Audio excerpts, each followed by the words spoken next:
Il s'agit d'un détail du chapitre 6, paragraphe 4, sur le cours sur les ondes électromagnétiques.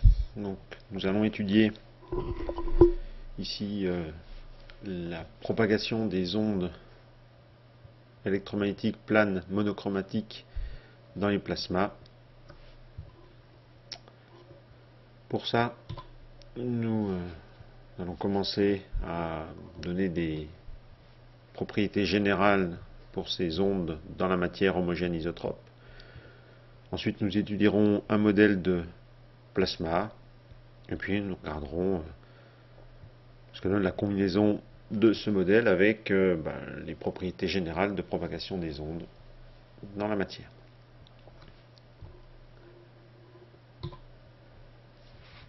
Tout d'abord, nous allons développer un modèle macroscopique, donc il faudra se placer dans des intervalles de longueur d'onde tels que nous puissions toujours considérer la matière comme un milieu continu. Cette étude ne permettra pas d'aller au-delà des fréquences correspondant au rayon X.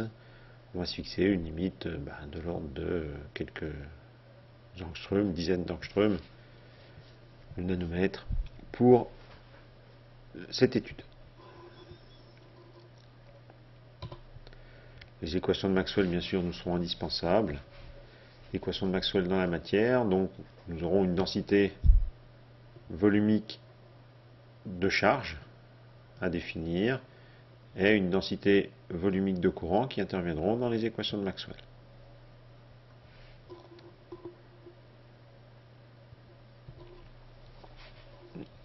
Tout d'abord, regardons ce que donnent ces équations de Maxwell quand on s'intéresse aux ondes électromagnétiques planes progressives monochromatiques dans la matière. Alors, on va rechercher donc des solutions sous la forme d'OPPM. On va considérer ici que la direction de propagation a été repérée par un axe X. Donc le champ va s'écrire en faisant intervenir le produit scalaire K scalaire, la position, c'est-à-dire ici Kx, a priori, ce vecteur d'onde K peut être complexe. Si on le détaille en fonction de sa partie réelle et la partie imaginaire, ici on a choisi comme convention, historiquement, de prendre moins K secondes pour la partie imaginaire, on verra pourquoi tout à l'heure. Ça nous donne finalement un champ, ici, avec une partie correspondant à la phase réelle oméga t moins K'X, la partie réelle de K, et un terme exponentiellement K seconde X qui va jouer sur l'amplitude. On peut noter ici que le terme de phase, oméga t moins K'X, va traduire la propagation de cette onde. Donc on va pouvoir lui associer une longueur d'onde, la périodicité spatiale de la phase, 2π sur K', une longueur caractéristique pour le phénomène de propagation. Ensuite, à K secondes, on va pouvoir aussi associer une longueur caractéristique. Si X augmente de 1 sur K secondes, de lambda P, l'amplitude du champ va être divisée par E. Donc cette partie imaginaire K secondes va traduire l'atténuation. Alors ça traduira l'atténuation bien sûr si K secondes est positif. Pendant très longtemps, on a eu affaire seulement à des milieux effectivement pour lesquels K secondes défini de cette manière-là était positif, d'où la convention K' moins J K secondes pour K.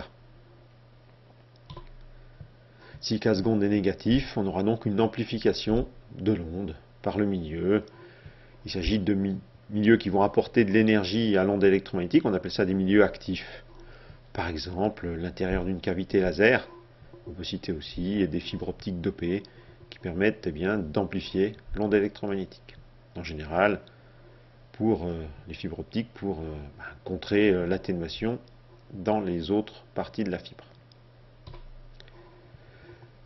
On peut décrire aussi le phénomène de propagation-atténuation grâce à un indice, en comparant en fait K dans le milieu avec le K0 dans le vide, correspondant en fait à la même pulsation oméga, et poser K égale à n K0. K0 faisant intervenir 2π sur lambda 0, la longueur d'onde dans le vide. Traditionnellement, la longueur d'onde lambda est toujours définie comme la longueur d'onde dans le vide, donc le 2π sur K' sera en général précisé, longueur d'onde dans le milieu. Donc n va donner l'indice optique du milieu, le même qui sera utilisé en optique géométrique ou optique ondulatoire. Dans le cours d'optique ondulatoire, on s'est contenté de milieux pour lequel K secondes était nul. Donc l'indice n était un indice qui était réel.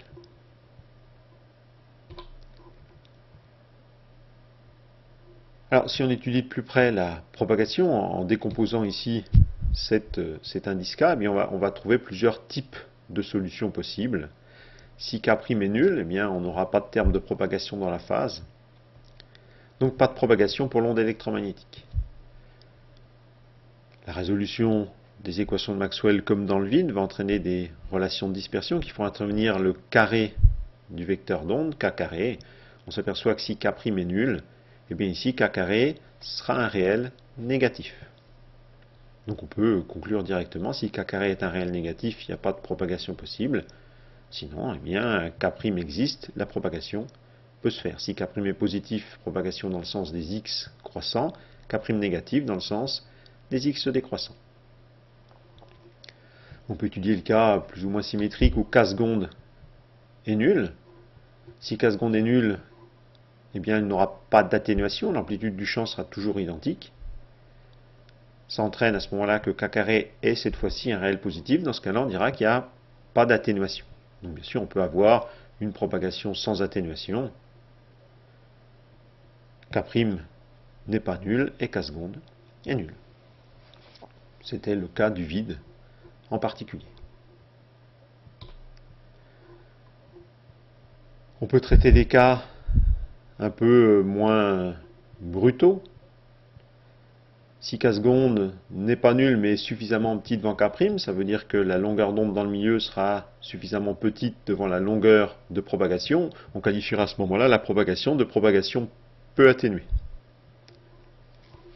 Ça permettra de représenter un grand nombre de milieux qui nous entourent pour lesquels effectivement l'onde se propage avec une légère atténuation.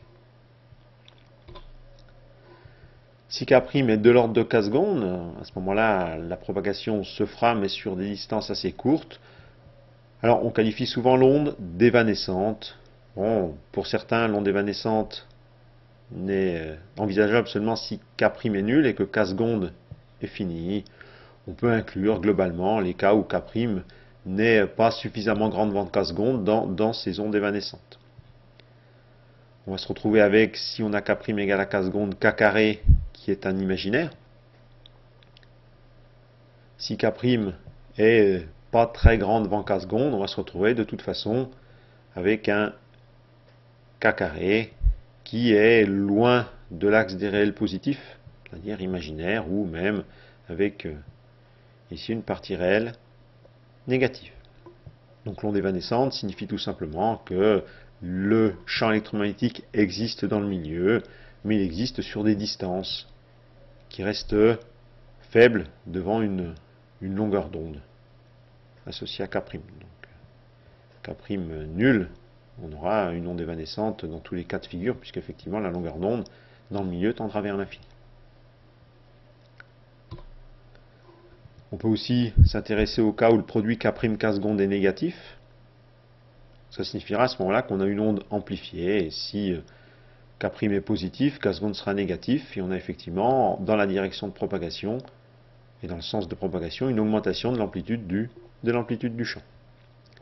Donc tous ces cas vont permettre une dénomination de la classe d'onde étudiée.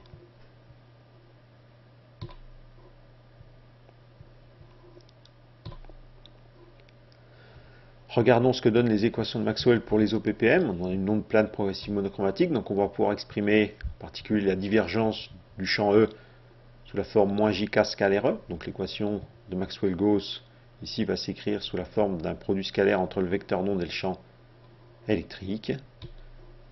Le rotationnel de E sera égal à moins JK vectoriel E. La dérivée par rapport au temps en représentation fréquentielle J oméga B, en simplifiant ici l'équation, on obtient une relation intéressante qui va permettre de relier en fait le champ magnétique et le champ électrique de l'onde. On s'aperçoit que si on connaît le champ électrique et si on connaît le vecteur d'onde et la pulsation, eh bien on pourra dans ce cas-là déterminer le champ magnétique. Attention, cette relation n'est valable que pour une onde monochromatique. On a besoin effectivement de la pulsation oméga. Et il faut que l'onde soit plane pour qu'une direction existe et qu'elle soit progressive pour qu'un sens existe, c'est-à-dire pour qu'il existe un vecteur d'onde K. Donc à n'utiliser seulement que dans le cas des ondes planes, progressives et monochromatiques. Les équations du champ magnétique vont donner des équations similaires au champ électrique, toujours en utilisant la divergence pour des ondes planes progressives monochromatiques, ce qui permet d'obtenir ici eh bien, l'équation de Maxwell-Ampère dans ce cas-là, qui va être la plus compliquée des quatre. Alors on remarque que deux de ces équations sont indépendantes du milieu, effectivement. On n'a pas besoin de connaître la densité volumique de charge dans le milieu, ni le courant, l'intensité volumique de courant dans le milieu, pour obtenir ces deux relations. Donc elles sont pour ça intéressantes à utiliser.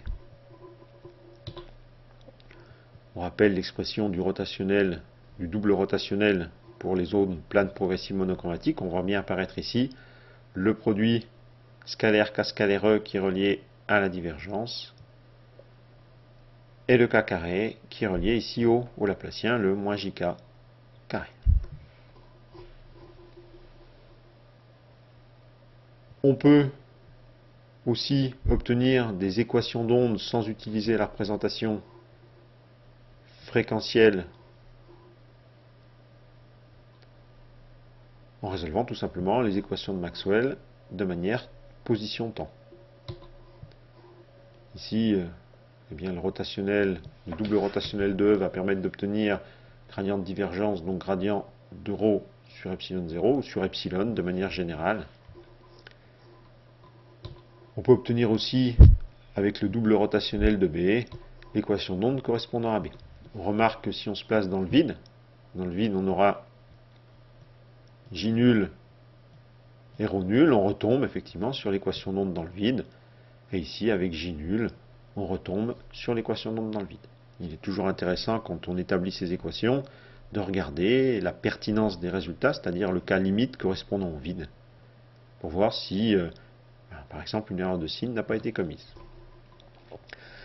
Comment continuer? Eh bien, pour continuer, on voit qu'on a deux équations, mais on a aussi ici, en dehors des champs E et B, les inconnus supplémentaires J et ρ. Donc pour connaître J et ρ, eh bien, il faut avoir une relation supplémentaire entre la densité volumique de charge et la densité volumique de courant et le champ électromagnétique. On peut imposer J et ρ indépendants de E et de B. C'est les méthodes qui sont utilisées par exemple pour le dipôle rayonnant ou dans les chapitres d'électrostatique et de magnétostatique. Ici, on va relier ces densités ρ et J à E et B. Donc en fait, on va déterminer un modèle pour la matière.